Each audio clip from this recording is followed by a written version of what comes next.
मैं सचिन गौड़ आप सभी का अपने चैनल साई कोचिंग लाइव पर बच्चों पुनः एक बार स्वागत करता हूं। और आज फिर बच्चों हम पढ़ने वाले हैं भारतीय अर्थशास्त्र के बारे में। आज के इस टारगेट में फिर हमारे द्वारा जो है 25 से लेकर 30 क्वेश्चन के बीच में जो है MCQ रखे गए हैं, जो पुरानी परीक्षाओं में पहले से इस्तेमाल किए जा चुके हैं। आज इन्हीं के ऊपर हम लोगों को डीपली डिस्कशन करना है। डिस्प्ले पर क्वेश्चन आपका आ चुका है, तो बच्चों सभी तेजी के साथ सेशन के साथ जुड़ जाइए। चलिए, सबसे पहले डेली की तरह सभी बच्चे अटेंडेंस देंगे। सभी बच्चों को अपनी अटेंडेंस जो है देनी है जय हिंद लिखकर। सभी बच्चे तेजी के साथ चैट बॉक्स में या कमेंट बॉक्स में जय हिंद लिखकर सेंड कीजिएगा। चलते हैं बच्चों, केंद्रीय सांख्यिकी संगठन की जो स्थापना है वो कब की गई थी? भारत में केंद्रीय सांख्यिकी संगठन की स्थापना कब की गई थी? एक ऑप्शन आपको दिया गया है 1950, एक 1951, एक 1952, एक आपको बच्चों दिया गया है 1956। सभी बच्चों को तेजी के साथ बताना है कि इंडिया के अंदर केंद्रीय सांख्यिकी संगठन, जिसको शॉर्ट में CSO भी कहा जाता है, सेंट्रल स्टैटिस्टिकल ऑर्गेनाइजेशन, की स्थापना कौन से वर्ष की गई थी? चलिए बच्चों, आपके पास 3 से 4 सेकंड का समय है, उसी के अंदर आपको रिप्लाई करना है। भारत में केंद्रीय सांख्यिकी संगठन की स्थापना कब हुई? तो बच्चों 1956 आपका पूर्ण रूप से गलत है, 1952 भी आपका यहाँ पर गलत है और 1950 भी गलत है। इंडिया के अंदर केंद्रीय सांख्यिकी जो संगठन है, इसकी स्थापना कौन से सन में की गई थी बच्चों? 1951 में की गई थी। इसलिए आपका बी ऑप्शन यहाँ पर क्या हो जाता है? पूर्ण रूप से सही हो जाता है। बात करते हैं हम आज के अगले क्वेश्चन की। अगला क्वेश्चन भी आपको डिस्प्ले पर दिया गया है। वर्तमान में राष्ट्रीय आय समंकों की गणना किस आधार पर की जाती है? ठीक है, भारत में जो राष्ट्रीय आय के आंकड़े हैं वो किसके आधार पर तैयार किए जाते हैं? 1970 से 71 के आधार पर, 80 से 81 के आधार पर, 1993 से 94 के आधार पर, 1999 से 2000 के आधार पर। चलिए चलिए, तेजी के साथ सेशन से जुड़िएगा, जय हिंद लिखिएगा बच्चों। चलिए चलिए, जो बच्चे सेशन में थोड़ा लेट आए हैं उन सभी को जय हिंद लिखकर सेंड करना है सबसे पहले। उसके बाद क्वेश्चन नंबर 2 को पढ़िएगा। भारत में राष्ट्रीय आय समंकों की गणना किस आधार पर की जाती है? किस वर्ष के आधार पर की जाती है? 70 से 71, 80 से 81, 93 से 94, 99 से 2000। तो बच्चों मैं आपको बता देता हूं, 70 से 71 आपका पूर्ण रूप से गलत है, 80 से 81 भी गलत है, 93 से 94 भी गलत है। जो आपका सही आंसर हो जाता है वो हो जाता है बच्चों 99 से 2000। चलिए अब हम बात करते हैं आज के अगले क्वेश्चन की। आज के इस सत्र का जो अगला क्वेश्चन है वो डिस्प्ले पर बच्चों आ चुका है। आप सभी को तेजी के साथ उसको स्टडी करना है, उसके बाद उसको रिप्लाई करना है। कौन सा कारण बाल श्रम उन्मूलन में निर्णायक सिद्ध हो सकता है? भारत में ऐसा कौन सा कारण है जो बाल श्रम को लगभग खत्म कर सकता है? उसमें एक निर्णायक सिद्ध हो सकता है। ऊंची मजदूरी, बेहतर काम की स्थिति, एक दिया गया प्राथमिक शिक्षा का सर्व सुलभीकरण, यानी कि आसानी के साथ सभी बच्चों को प्राथमिक शिक्षा प्रदान की जा सके। एक है, उपरोक्त में से कोई नहीं। आपके पास 4 विकल्प हैं और वही आपके पास 4 सेकंड का समय है। तेजी के साथ आपको रिप्लाई करना है। कौन सा कारण बाल श्रम उन्मूलन में निर्णायक सिद्ध हो सकता है? ऊंची मजदूरी, बेहतर काम की स्थिति, प्राथमिक शिक्षा का सर्व सुलभीकरण। चलिए तेजी के साथ रिप्लाई दीजिएगा। चौथा ऑप्शन है, इनमें से कोई नहीं। चलिए चलिए बच्चों, तेजी के साथ रिप्लाई कीजिएगा। कौन सा कारण बाल श्रम उन्मूलन में निर्णायक सिद्ध हो सकता है? तो बच्चों यहां पर आपका जो है ए आपका गलत हो जाता है, बी भी गलत हो जाता है, डी भी गलत है। यदि हम इंडिया में बाल मजदूरी को खत्म करना चाहते हैं तो उसका सबसे अच्छा विकल्प है जो प्राइमरी एजुकेशन है वो बहुत इजीली बच्चों तक पहुंचाई जा सके। बच्चे मजदूरी के स्थान पर शिक्षा में व्यस्त रहेंगे तो उससे हमारे देश की जो बाल श्रम है उसका लगभग पूर्णतः क्या हो जाएगा? उन्मूलन हो जाएगा। अब बात करते हैं क्वेश्चन नंबर 4 की। टोक्यो स्थित स्टॉक एक्सचेंज का जो नाम है वो क्या है? टोक्यो में जो स्टॉक एक्सचेंज है उसका नाम क्या है? एक है हांगकांग, एक दिया गया है सीमेक्स, एक दिया गया है डो जोन्स, एक दिया गया है निक्की। तो आपको तेजी के साथ रिप्लाई करना है। चलिए चलिए, सभी बच्चों को तेजी के साथ रिप्लाई करना है। आपके पास हर एक क्वेश्चन के लिए 3 से 4 सेकंड का समय होने वाला है। चलिए चलिए, तेजी के साथ रिप्लाई कीजिएगा सभी बच्चे। टोक्यो स्थित स्टॉक एक्सचेंज का जो नाम है वो क्या है बच्चों? हांगकांग नहीं है, सीमेक्स भी नहीं है, डो जोन्स भी नहीं है। राइट आंसर जो बच्चों आपका बनता है वो क्या बनता है? निक्की। तो आपका डी ऑप्शन यहां पर बच्चों क्या हो जाता है? सही हो जाता है। अब हम बात करते हैं आज के सत्र के अगले क्वेश्चन की।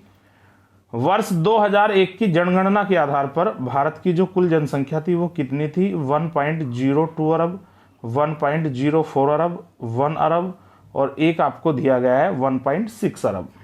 चलिए 2001 की जनसंख्या के आंकड़े आपको तैयार करने हैं और उसी के आधार पर आपको राइट आंसर देना है। चलिए 2001 की जो गणना है उसके आंकड़ों का अध्ययन करना है, उसी के आधार पर इस क्वेश्चन को सोल्व किया जा सकता है। चलिए तेजी के साथ रिप्लाई कीजिएगा बच्चों।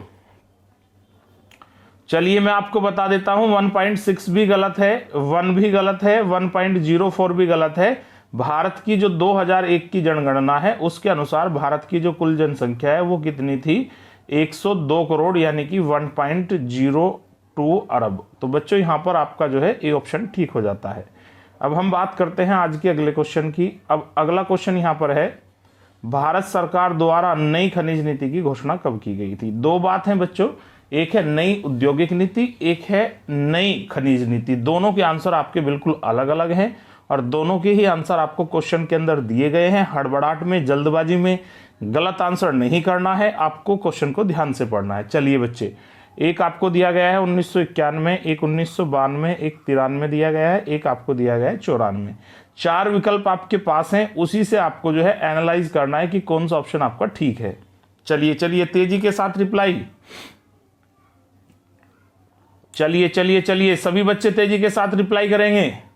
1991, 1992, 1993, 1994 किस वर्ष नई खनिज नीति की घोषणा की गई है? तो बच्चों यहां पर आपका डी गलत हो जाता है, 1992 भी आपका गलत है और 1991 भी गलत है। भारत की नई खनिज नीति की घोषणा 1993 में की गई थी। लेकिन बच्चों यदि आपसे पूछा जाता है नई औद्योगिक नीति की घोषणा कब की गई थी, तब आपका आंसर होगा 1991। दो अलग अलग क्वेश्चन है, अलग अलग आंसर है और हमेशा पेपर में दोनों के अंदर कंफ्यूजन बनता है। इस कंफ्यूजन को आपको दूर कर लेना है। भारत की नई औद्योगिक नीति 1991 और भारत की नई खनिज नीति तब आपको बताना 1993। चलिए तेजी के साथ बढ़ते हैं सेशन की तरफ। भारतीय जीवन बीमा निगम की स्थापना कब की गई है? LIC की स्थापना कब हुई? एक क्वेश्चन आपको दिया गया है 1956, 1944, 1950, एक आपको दिया गया 1947। भारत में LIC की जो स्थापना है वो कौन से वर्ष की गई थी? बच्चों आपके पास तेजी के साथ रिप्लाई करने के लिए 3 से 4 सेकंड है, उसी के अंदर आपको रिप्लाई करना है।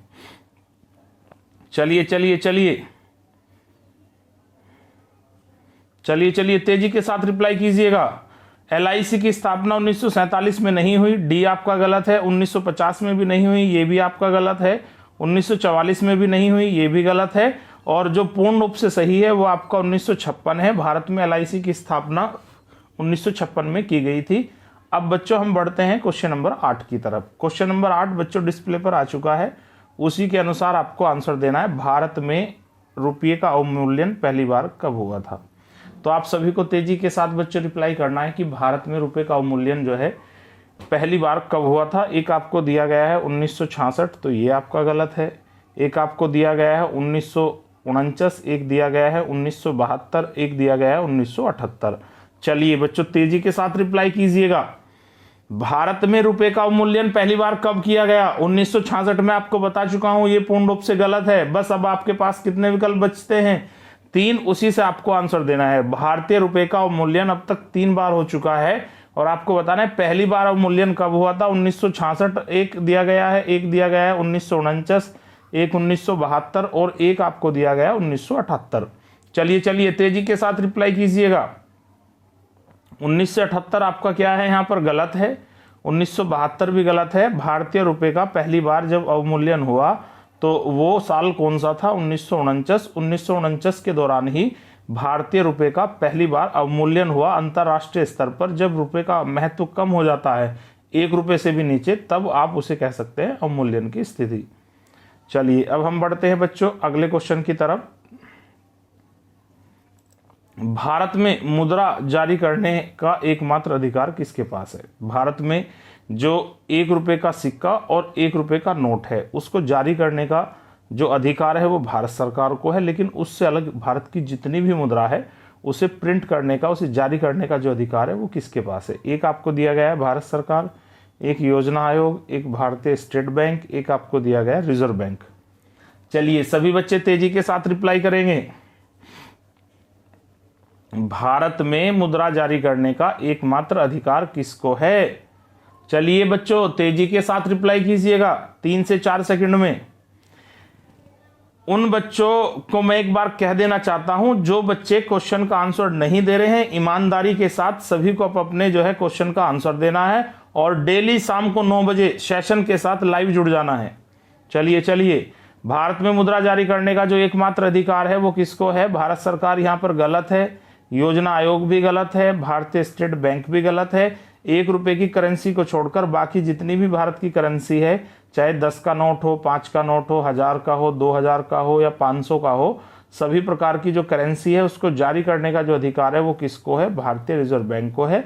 तो इसलिए बच्चों आपका डी ऑप्शन यहाँ पर क्या हो जाता है? बिल्कुल राइट हो जाता है। चलिए अब हम लगभग बढ़ चुके हैं क्वेश्चन नंबर 10 की तरफ। 1969 में निम्नलिखित में से किस बैंक का राष्ट्रीयकरण नहीं हुआ था? जब 1969 में पहली बार भारत में बैंकों का राष्ट्रीयकरण हुआ तो उस समय निम्नलिखित में से कौन से बैंक का राष्ट्रीयकरण नहीं किया गया था? एक आपको दिया गया है पंजाब नेशनल बैंक, जो पूर्ण रूप से गलत है। एक आपको दिया गया है बैंक ऑफ इंडिया, एक स्टेट बैंक दिया गया है, एक दिया गया है बैंक ऑफ इंडिया। चलो एक क्वेश्चन मैं बता चुका हूं इसके अंदर कि 1969 में बैंकों का राष्ट्रीयकरण नहीं हुआ, पंजाब नेशनल बैंक का राष्ट्रीयकरण हुआ था। तो ये तो यहाँ पर आपका आंसर होने वाला ही नहीं है। आपको बी सी डी में से चूज करके बताना है कौन सा सही है। चलिए जल्दी से कमेंट कीजिएगा, तेजी के साथ अपना आंसर जो है सेंड कीजिएगा। जो बच्चे लाइव सेशन के साथ जुड़े हैं उन सभी को तेजी से रिप्लाई करना है। 1969 में कौन से बैंक का राष्ट्रीयकरण नहीं हुआ था? पीएनबी का, बैंक ऑफ इंडिया का, स्टेट बैंक का और एक आपको दिया गया है बैंक ऑफ इंडिया। तो बच्चों यहाँ पर बैंक ऑफ इंडिया का भी राष्ट्रीयकरण हुआ था, तो ये भी आपका गलत हो जाता है। एक बैंक ऑफ इंडिया का भी राष्ट्रीयकरण हुआ था उस समय 1969 में, ये भी आपका गलत है। तो पहली बार जब 1969 में इंदिरा गांधी के समय में भारतीय बैंकों का राष्ट्रीयकरण हुआ तो उस समय स्टेट बैंक का राष्ट्रीयकरण नहीं हुआ था, बल्कि उसको बाद में शामिल किया गया। तो इसलिए यहाँ पर आपका कौन सा आंसर सही हो जाता है?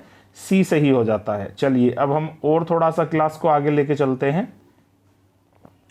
योजना आयोग का जो पदेन अध्यक्ष होता है वह कौन होता है? भारत में योजना आयोग का जो पदेन अध्यक्ष होगा वो कौन होगा? योजना और विकास मंत्री, वित्त मंत्री, एक ऑप्शन दिया गया है प्रधानमंत्री, एक आपको दिया गया है ग्रामीण और सामुदायिक विकास मंत्री। इन 4 विकल्प में से बच्चों आपको एक को चूज करना है और उसी को बताना है। चलिए तेजी के साथ बताइएगा आंसर। योजना आयोग का जो पदेन अध्यक्ष होता है वह कौन होता है? योजना और विकास मंत्री यहाँ पर बच्चों क्या है आपका? गलत है। वित्त मंत्री आपका गलत है और ग्रामीण और सामुदायिक मंत्री भी आपका गलत है। जो भी देश का प्रधानमंत्री होगा वही सदैव योजना आयोग यानी कि नीति आयोग का अध्यक्ष माना जाएगा। तो इसलिए बच्चों आपका बिल्कुल जो राइट आंसर होने वाला है वो सी ठीक होने वाला है। चलिए अब हम अपने सेशन को और थोड़ा सा आगे लेके चलते हैं। भारत के पहले योजना आयोग के जो उपाध्यक्ष थे वो कौन थे? ध्यान से पढ़ना है, अध्यक्ष नहीं पूछा गया बल्कि आपसे क्या पूछा गया है?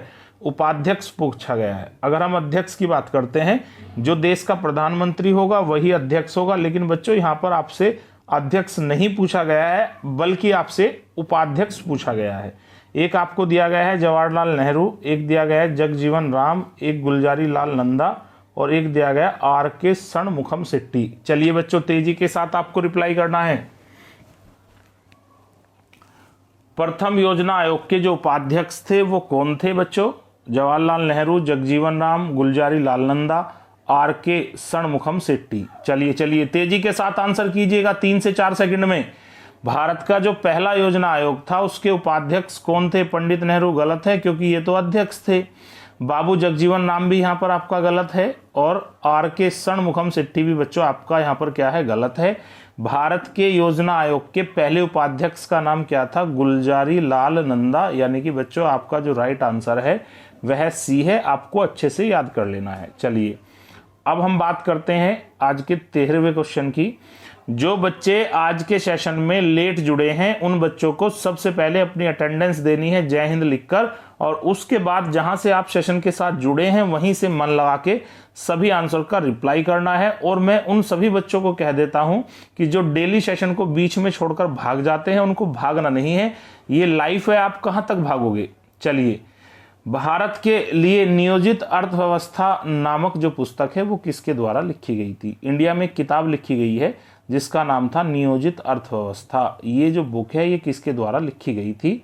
श्रीमन नारायण के द्वारा, श्री एम.एन. रॉय के द्वारा, सर एम विश्वरैया के द्वारा, और एक आपको दिया गया है जे.पी. नारायण के द्वारा। आपके पास बच्चों 4 विकल्प हैं, उन्हीं से आपको सेलेक्ट करना है और एक राइट आंसर आपको सबमिट कराना है। चलिए, भारत के लिए नियोजित अर्थव्यवस्था नामक जो पुस्तक है वो किस लेखक के द्वारा लिखी गई थी। श्रीमन नारायण है एक ऑप्शन आपके पास, एक श्री एम.एन. रॉय है, सर एम विश्वरैया है और जे.पी. नारायण है। चलिए बच्चों, तेजी के साथ आंसर सबमिट कीजिएगा। श्रीमन नारायण आपका गलत है, श्री एम.एन. रॉय भी आपका गलत है, जे.पी. नारायण भी गलत है। जो पूर्ण रूप से बच्चों आपका सही हो जाता है वो हो जाता है सर एम विश्वरैया, यानी कि आपका सी ऑप्शन यहाँ पर क्या है, पूर्ण रूप से सही है। चलिए, और थोड़ा सा हम अपने सेशन को आगे लेके चलते हैं। अगर बैंक की दर में परिवर्तन होता है तो उससे सबसे ज्यादा जो प्रभावित है वो किस चीज पर पड़ता है। देखो, दर है तो दर पर ही इफेक्ट पड़ेगा, सीधी सी बात है। ब्याज की बाजार दर पर, नकदी आरक्षण अनुपात पर, की निवेश के लिए चुनिंदा उद्योग पर, और एक ऋण देने वाले बैंकों पर। चलो, बैंक दर से जो सर्वाधिक परिवर्तन होगा वो किस चीज में होगा। चलिए तेजी के साथ आंसर दीजिएगा। बैंक दर में परिवर्तन से प्रभावित होता है, ऋण देने वाला बैंक प्रभावित नहीं होता है, और कोई भी उद्योग भी प्रभावित नहीं होता है, नकदी आरक्षण अनुपात भी प्रभावित नहीं होता है। जो प्रभावित होता है वो होता है आपका ब्याज की बाजार दर। जो ब्याज की बाजार दर है वह हमेशा क्या हो जाएगी, प्रभावित हो जाएगी। चलिए आगे बढ़ते हैं क्वेश्चन नंबर 15 की तरफ।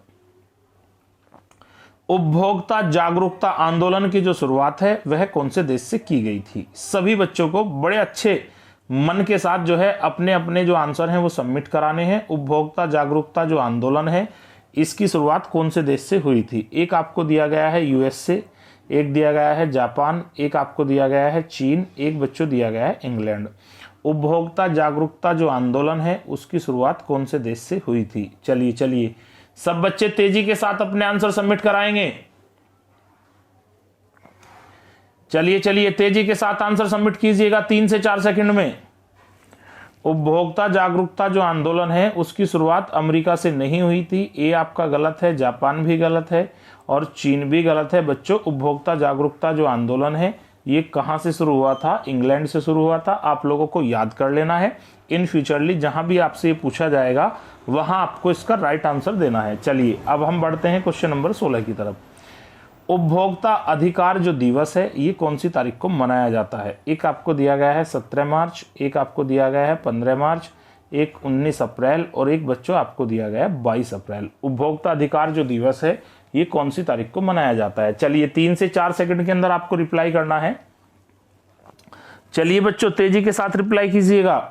भारत में और विश्व में उपभोक्ता अधिकार दिवस कौन सी तारीख को मनाया जाता है। बच्चों 22 अप्रैल आपका पूर्ण रूप से गलत है, 19 अप्रैल भी आपका गलत है और साथ ही साथ 17 अप्रैल भी गलत है। विश्व उपभोक्ता अधिकार दिवस कौन सी तारीख को मनाया जाता है, 15 मार्च। तो बच्चों आपका जो राइट आंसर है वो बी ठीक हो जाना है। चलिए अब हम बढ़ते हैं क्वेश्चन नंबर 17 की तरफ। भारत में वैश्वीकरण की जो प्रक्रिया है वो कब प्रारंभ हुई थी। भारत में जो वैश्वीकरण है उसकी प्रक्रिया कब प्रारंभ हुई थी। 1991, 1980, एक आपको दिया गया 1992, एक दिया गया 1969। चलिए तेजी के साथ बताना है भारत में जो वैश्वीकरण की जो प्रक्रिया है ये कब आपकी प्रारंभ की गई थी। 1991, 1980, 1992, एक आपको दिया गया 1996। चलिए 3 से 4 सेकंड के अंदर आपको आंसर सबमिट कराने हैं। भारत में वैश्वीकरण की जो प्रक्रिया है ये कब प्रारंभ की गई थी। बच्चों आपका डी ऑप्शन यहां पर गलत है, सी भी गलत है, बी भी गलत है। जैसे ही भारत की नई औद्योगिक नीति की स्थापना की जाती है तो उसके तहत ये लक्ष्य रखा जाता है कि भारत का आधुनिकीकरण और वैश्वीकरण हम लोगों को करना है, और उसके लिए जो सन रखा गया था वो 1991। तो बच्चों आपका राइट आंसर क्या है, आपका 1991 यानी कि ए। चलिए अब हम बात करते हैं आज के अगले क्वेश्चन की, क्वेश्चन नंबर 18। निम्नलिखित में से कौन से भारतीय बहुराष्ट्रीय कंपनी है? आपको निम्नलिखित में से एक इंडियन कंपनी बतानी है, नोकिया, डाबर, एक सैमसंग। तेजी के साथ रिप्लाई कीजिएगा। चलिए सभी बच्चों को आंसर सबमिट कराने हैं तेजी के साथ। भारत की बहुराष्ट्रीय जो कंपनी है निम्नलिखित में से कौन सी है? बहुत आसान आंसर है, नोकिया बच्चों यहाँ पर गलत है क्योंकि ये फिनलैंड की है। सैमसंग भी गलत है और निम्नलिखित में से कोई नहीं भी गलत है। डाबर आपकी कैसी कंपनी है? ये बहुराष्ट्रीय कंपनी है और पूर्ण रूप से एक भारतीय कंपनी है। तो आपका राइट आंसर बच्चों यहाँ पर बी हो जाना है। चलिए आगे बढ़ते हैं। आर्थिक सुधार संबंधी नवीन आर्थिक नीति का कार्यक्रम कब प्रारंभ किया गया था? भारत की जो नई औद्योगिक नीति है उसकी शुरुआत कब की गई थी? बच्चों एक दिया गया है जुलाई 1980, एक 1992, एक 1991, एक आपको दिया गया 1995। भारत की जो नई औद्योगिक नीति है उसकी शुरुआत कब की गई थी? चलिए तेजी के साथ आंसर सबमिट कीजिएगा। 3 से 4 सेकंड में सभी बच्चों को अपने आंसर क्या है सबमिट कराने हैं। तो बच्चों यहाँ पर ए आपका पूर्ण रूप से गलत है, 1992 भी गलत है, 1995 भी गलत है। आर्थिक सुधारों के लिए हमारे देश में नई आर्थिक जो नीति है वो कब जारी की गई थी? जुलाई 1991। तो बच्चों आपका यहाँ पर सी ठीक हो जाना है। चलिए अब हम बात करते हैं क्वेश्चन नंबर 20 की। 20 आपको दिया गया है डिस्प्ले पर।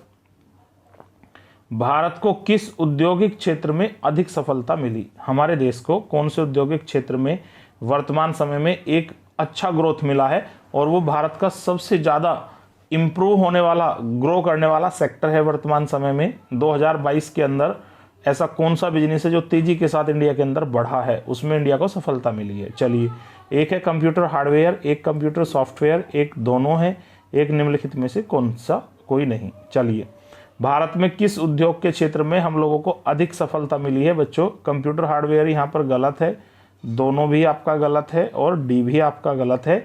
वर्तमान समय में फास्टली ग्रो होने वाला जो सेक्टर है वो कंप्यूटर सॉफ्टवेयर सेक्टर है, इसी में भारत को वर्तमान समय में सबसे अधिक सफलता मिली है। चलिए क्वेश्चन नंबर 29 भी बच्चों बोर्ड पर आ चुका है। स्वर्ण जयंती शहरी रोजगार जो योजना है वो कौन से वर्ष प्रारंभ की गई थी?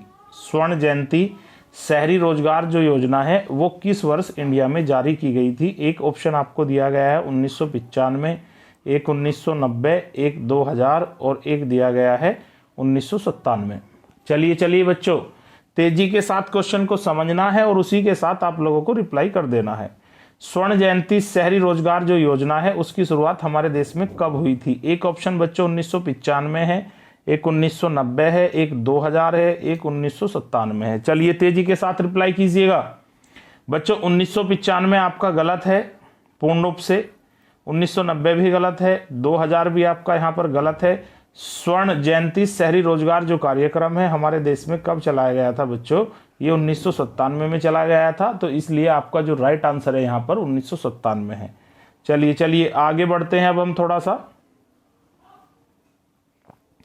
भारत में चीनी की जो मिल है सबसे ज़्यादा कहाँ पर है? देखिए चीनी का सर्वाधिक उत्पादन उत्तर प्रदेश में होता है, लेकिन बच्चों आपसे यहाँ पर चीनी के उत्पादन की बात नहीं की गई है, बल्कि आपसे पूछा गया है भारत में चीनी की सर्वाधिक मिलें कहाँ पर है। एक ऑप्शन आपके पास है तमिलनाडु, एक है राजस्थान, एक है महाराष्ट्र, एक है निम्नलिखित कोई नहीं। चलिए तेजी के साथ रिप्लाई कीजिएगा। 3 से 4 सेकंड के अंदर सभी बच्चों को रिप्लाई करना है। हमारे देश में चीनी की जो सर्वाधिक मिलें हैं वह कौन से राज्य में है बच्चों? चलिए हम बढ़ते हैं आंसर की तरफ। तमिलनाडु यहाँ पर गलत है, राजस्थान भी गलत है, गन्ना ही नहीं होता तो मिल कहाँ से आएंगी? तो राजस्थान पूर्ण रूप से आपका यहाँ पर गलत है। चलिए एक निम्नलिखित में से कोई नहीं, ये भी आपका गलत है। चीनी की सर्वाधिक जो मिलें हैं वे आपकी कहाँ पर है? महाराष्ट्र। तो आपका सी आंसर आपका ठीक हो जाना है। चलिए अब हम बात करते हैं क्वेश्चन नंबर 23 की। केंद्र एवं राज्यों के बीच वित्तीय विवादों का निपटारा कौन करता है? चलिए अब हम लोगों को बताना है यदि सेंट्रल गवर्नमेंट और स्टेट गवर्नमेंट के बीच में कोई फाइनेंशियल मैटर उठता है तो उसका निपटारा कौन करता है? एक आपको दिया गया है सर्वोच्च न्यायालय, एक वित्त आयोग, एक दिया गया है वित्त मंत्री, एक दिया गया है न्याय मंत्री। आपके पास 4 विकल्प हैं, इसी के आधार पर आप लोगों को राइट आंसर सबमिट करना है। चलिए तेजी के साथ सभी बच्चों को रिप्लाई करना है। केंद्र और राज्यों के बीच में वित्तीय विवाद का जो निपटारा है वो किसके द्वारा किया जाता है बच्चों?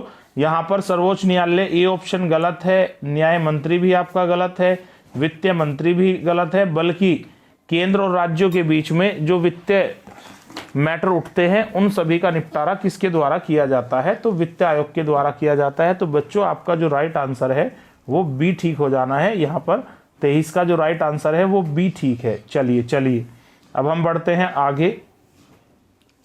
Question number 24। चलिए, भारत में राष्ट्रीय आय का आकलन सबसे पहले किसके द्वारा किया गया था? भारत में राष्ट्रीय आय का जो आकलन है, देखो 2 क्वेश्चन आपके यहाँ पर बनते हैं। भारत की नेशनल इनकम को काउंट करने का पहला प्रयास किसके द्वारा किया गया था और फिर सफल प्रयास किसके द्वारा किया गया था? चलिए, आप लोगों को तेजी से रिप्लाई करना है। भारत की जो राष्ट्रीय आय है उसका सबसे पहले आकलन का प्रयास दादा भाई नौरोजी के द्वारा किया गया था, लेकिन बच्चों यहां पर आपको सफल बताना है।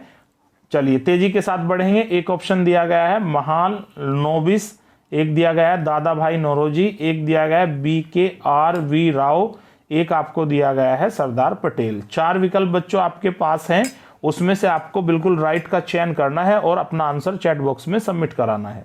भारत की राष्ट्रीय आय का जो पहला प्रयास है वो दादा भाई नौरोजी के द्वारा किया गया था, लेकिन बच्चों यहाँ पर आपसे पूछा गया सफल प्रयास किसके द्वारा किया गया था? तो यहाँ पर सरदार पटेल आपका गलत है और BKRV राव भी आपका पूर्ण रूप से गलत है और दादा भाई नौरोजी भी गलत है, और जो पूर्ण रूप से सही है वो है महालनोबिस। यदि बच्चों आपसे पूछा जाता है प्रथम प्रयास तो तब आपको बताना है दादा भाई नौरोजी, लेकिन आपसे पूछा जाता है प्रथम सफल प्रयास तब आपको बताना है महालनोबिस, यानी कि ए ऑप्शन यहाँ पर आपका सही हो जाता है। चलिए अब हम बात करते हैं आज के अगले क्वेश्चन की, क्वेश्चन नंबर 25 की। भारत के किस राज्य में आलू का उत्पादन सर्वाधिक होता है? भारत का ऐसा कौन सा राज्य है जहां पर आलू सर्वाधिक मात्रा में उगाया जाता है? एक आपको दिया गया है उत्तर प्रदेश, एक आपको दिया गया है बिहार, एक पंजाब, एक आपको दिया गया है पश्चिम बंगाल। चलिए तेजी के साथ सभी बच्चे अपने अपने आंसर सबमिट कराएंगे। भारत के किस राज्य में आलू का उत्पादन सबसे अधिक होता है? भारत के कौन से राज्य में आलू का उत्पादन सबसे अधिक होता है? 4 विकल्प हैं आपके पास, उत्तर प्रदेश, बिहार, पंजाब, पश्चिम बंगाल।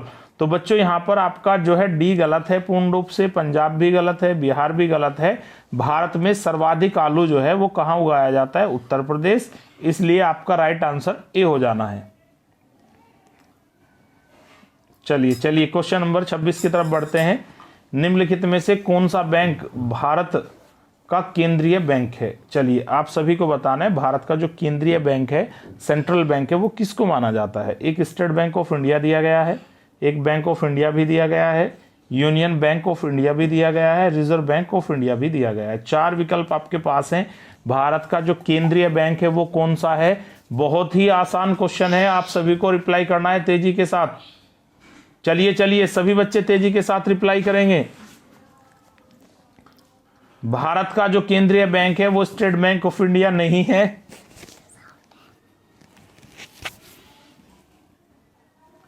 चलिए बच्चों तेजी के साथ रिप्लाई कीजिए।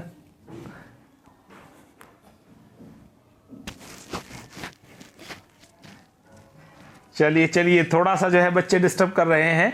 चलिए लेकिन हम आंसर की तरफ बढ़ते हैं।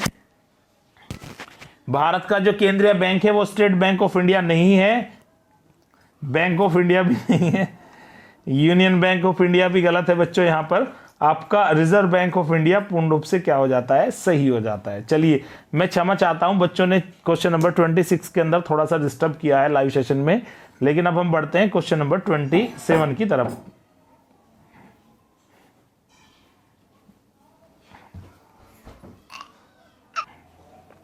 चलिए देखते हैं क्वेश्चन नंबर 27 को। भारत में राष्ट्रीय आय की गणना जो है किस विधि के द्वारा की जाती है? चलिए भारत में राष्ट्रीय आय की जो गणना है वो किसके द्वारा की जाती है? आपके पास 4 विकल्प हैं, उत्पत्ति गणना विधि के द्वारा, आय विधि के द्वारा, उपयुक्त दोनों, एक आपको दिया गया है इनमें से कोई नहीं। भारत की जो राष्ट्रीय आय है उसकी गणना की जो विधि है निम्नलिखित में से कौन सी है बच्चों? तो तेजी के साथ रिप्लाई कीजिएगा 3 से 4 सेकंड में। चलिए फास्टली रिप्लाई कीजिएगा। भारत की राष्ट्रीय आय की जो गणना की विधि है बच्चों, वो उत्पत्ति गणना विधि भी सही है, आय विधि भी सही है। तो इसका मतलब आपका जो सी ऑप्शन है वो ठीक हो जाना है। डी आपका यहां पर क्या है, गलत है। ये विधि भी आपकी सही है और ये विधि भी सही है, इसका मतलब सी ऑप्शन आपका यहां पर सही हो जाना है। चलिए अब हम बात करते हैं, चलिए बच्चों बात करते हैं क्वेश्चन नंबर 28 की। भारत का वित्तीय वर्ष कब से प्रारंभ होता है? ये क्वेश्चन ऑलरेडी हम एक सेशन के अंदर डिस्कस कर चुके हैं। भारत का जो वित्तीय वर्ष है वो कब से प्रारंभ होता है? 1 जनवरी से, 1 मार्च से, 1 अप्रैल से और 1 दिसंबर से। बहुत ही इजी क्वेश्चन है, इसके लिए आपको इकोनॉमिक्स की कोई विशेष जानकारी की आवश्यकता नहीं है, एक कॉमन सेंस के साथ भी आंसर दिया जा सकता है। भारत का जो फाइनेंशियल ईयर है वो कब प्रारंभ होता है? 4 विकल्प हैं, तेजी के साथ आंसर सबमिट कीजिएगा। चलिए बच्चों तेजी के साथ आंसर दीजिएगा। भारत का जो वित्तीय वर्ष है वो 1 जनवरी से प्रारंभ नहीं होता है, न ही 1 मार्च से प्रारंभ होता है, न ही 1 दिसंबर से प्रारंभ होता है, बल्कि 1 अप्रैल से प्रारंभ होता है और 31 मार्च को खत्म हो जाता है। भारत का जो फाइनेंशियल ईयर है उसकी शुरुआत 1 अप्रैल से मानी जाती है और 1 दिसंबर को क्या हो जाता है, खत्म हो जाता है। अब हम बात करते हैं क्वेश्चन नंबर 29 की। क्वेश्चन नंबर 29 डिस्प्ले पर आ चुका है। भारत के आयात का अधिकतम भाग जो है वो कहां से आता है? भारत सबसे अधिक जो आयात है वो कौन सी कंट्री से कराता है या फिर किन कंट्रियों के समूह से कराता है? आपके पास जो बच्चों विकल्प हैं वो 4 हैं। एक है उत्तरी अमेरिका से, एक यूरोपियन समुदाय से, एक ओपेक से, एक अफ्रीकी एशियाई विकासशील देशों से। मैं आपको बता देता हूं भारत सर्वाधिक जो पैसा है वो किस चीज के आयात पर खर्च करता है बच्चों? उसका आंसर है पेट्रोलियम। और जिन देशों में पेट्रोलियम के कुएं हैं उनका एक संगठन है, उसका नाम यदि आपको पता है तो उसी के आधार पर आप तेजी से रिप्लाई कर सकते हैं। चलिए 4 विकल्प हैं, तेजी के साथ रिप्लाई कीजिएगा बच्चों। ए आपका यहां पर गलत है, बी भी गलत है, सी भी गलत है। अंतरराष्ट्रीय स्तर पर पेट्रोल की कीमतों को निर्धारित करने, उनकी सप्लाई करने की जो जिम्मेदारी है वो ओपेक के पास है। जिन देशों में तेल के कुएं हैं उन सभी देशों का जो समुदाय है उसको हम ओपेक बोलते हैं। तो आपका जो आंसर है बच्चों ये यहाँ पर सी ठीक हो जाना है। चलिए बात करते हैं आज के लास्ट क्वेश्चन की, और आज का ये हमारा सेशन है लगभग कंप्लीट होने की स्थिति में है। कृषि लागत एवं मूल्य जो आयोग है इसका मुख्यालय कहाँ पर है? नई दिल्ली में है, मुंबई में है, चेन्नई में है और एक ऑप्शन दिया है पुणे महाराष्ट्र। चलिए तेजी के साथ सभी बच्चों को आंसर देने हैं। कृषि लागत एवं मूल्य आयोग जो है उसका जो मुख्यालय है कहां पर स्थित है? नई दिल्ली, मुंबई, चेन्नई, पुणे। तो बच्चों तेजी के साथ अपने आंसर सबमिट कीजिएगा। पुणे यहां पर आपका गलत हो जाता है, चेन्नई भी गलत हो जाता है, मुंबई भी गलत हो जाता है। कृषि लागत एवं मूल्य आयोग का जो मुख्यालय है वह आपका कहां लगता है? नई दिल्ली। तो बच्चों यहां पर जो आपका राइट आंसर है वो ए है। और आज का सेशन हमारा लगभग कंप्लीट हो चुका है। उन सभी बच्चों को ईमानदारी के साथ चैनल को सब्सक्राइब कर लेना है जिन लोगों ने अभी तक चैनल को सब्सक्राइब नहीं किया है। और मैं उन सभी बच्चों को हिदायत देना चाहता हूं कि ऐसा कोई भी स्टूडेंट ना हो जो शाम को 9 बजे सेशन के साथ ना जुड़े और क्लास को बीच में छोड़कर भाग जाए।